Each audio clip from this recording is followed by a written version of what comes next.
پاکستان میں کسی بھی ایک سیاسی پارٹی بلہ اور شیر اور تیر اور کاف اور گیدڑ اور ڈومڑ اور جتنی بھی پارٹی ہے، کیا پاکستان کی کسی بھی ایک سیاسی پارٹی کے منشور کے اندر نظام مصطفیٰ کی ایک بات بھی ہے؟ کلمہ حضور کا پڑھتے ہیں نظام امریکہ کا، کلمہ حضور کا پڑھتے ہیں نظام یورپ کا. انشاءاللہ تحریک لبیک پاکستان حضور کا دین تخت پر لائے گے. ہم نے محنت جاری رکھنی ہے، اپنے قائدین کا دستے بازو بن کر سازشوں کا شکار نہیں ہاں انشاءاللہ. باقی جو انہوں نے کیا ہے انشاءاللہ ہم تو ہمارے علاقے کا شاعر ہے، بس کسی شعر پر بات ختم. وہ کہتا ہے اصل لوگ لبیک دے نہیں ڈرتے، اصل لوگ لبیک دے نہیں ڈرتے. میدان کو آگ تکڑا تھا، میدان سمجھ پڑھیے انشاءاللہ. اصل لوگ لبیک دے نہیں ڈرتے، میدان کو آگ تکڑا تھی. ہر تیر جھلے سو سینے تے کمان کو آگ تکڑا تھی. جائیں وعدہ پورا نہیں کیتا، جائیں وعدہ پورا نہیں کیتا، وہ بےمان کو آگ تکڑا تھی.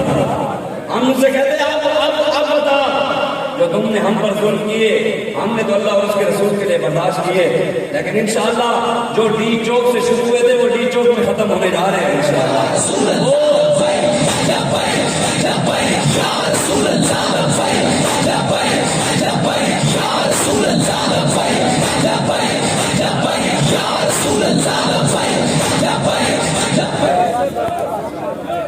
جس کو جلسے کا نام کیا رکھا ہے امر بن معروف نہیں ہے منکر، وہ بھی پڑھنا نہیں ہے.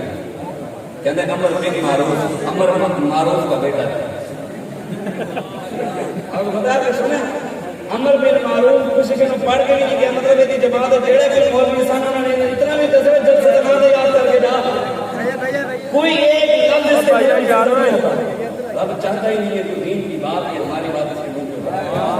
اس لیے آج آپ کو تحریک لبیک یا رسول اللہ کا ساتھ ہے، تحریک لبیک کا کام کرے، دن رات ہر گلی میں ہر گھر تک یہ پیغام پہنچائے، اپنی ماؤں بیٹیوں تک بھی یہ پیغام پہنچائیں کہ وہ ہماری مائیں بیٹیاں بھی شریعت کے حدود میں رہ کر گھر گھر تک پیغام پہنچائیں. صرف غربت کے لیے بتا رہا ہوں، دکھاوے کے لیے نہیں. میری والدہ خود اور میری سسٹر اور میری بیوی ڈیلی بیسس میں لوگوں کے گھروں میں جا کر بتاتی ہے، اور جا کر حضور کے 2018 کے الیکشن کے اندر ہم نے اپنی والدہ کو خود پولنگ ایجنٹ بھی بٹھایا. یہ نہیں کہ بابا جی فرماتے تھے ہمارا سب کچھ حضور کے لیے قربان ہے، تو پولنگ ایجنٹ کے لیے ہم کسی اور کی ماں کو دیکھتے تھے، دیکھتے ہم نے پہلے اپنی ماں کو بتایا پھر ہم نے کسی اور سے بات کی ہے. اس لیے آپ اپنی ماں بیٹیوں تک یہ پیغام پہنچائیں کہ بھی وہ حضور کے دین کے لیے، حضور کے دین کو تخت پر لانے کے لیے گھر گھر میں جا کر ہماری ماں بیٹیوں بہنوں تک یہ پیغام پہنچائیں. ہمارے پاکستان کا 55% ووٹ لیڈیز کا ہے، اور ویسے بھی اگر ساری فلم آ گئی 11 لاکھ ویسے ہی آ گیا. اس لیے تو اپنے ماما بہنوں کو جا کر پیغام دیں تو انشاءاللہ حضور کا دین آئے گا. دعا کریں میں نے جو باتیں کی ہیں اللہ مجھے اور آپ کا من کی توفیق عطا فرمائے. ہمارے قائد محترم جانشین امیر المجاہدین حافظ صاحب بن خادم حسین ندوی آپ کو پتہ ہے ان کی حالات کی وجہ سے نہیں آ سکے. انشاءاللہ ان کو کسی جگہ جانا پڑ گیا تھا اور انہوں نے حکم فرمایا کہ وہاں پر بتا دیجیے گا. انشاءاللہ ہم اپنے قائد کے ساتھ کھڑے ہیں انشاءاللہ. دعا کریں میں نے جو باتیں کی اللہ مجھے اور آپ کا من کی توفیق عطا فرمائے.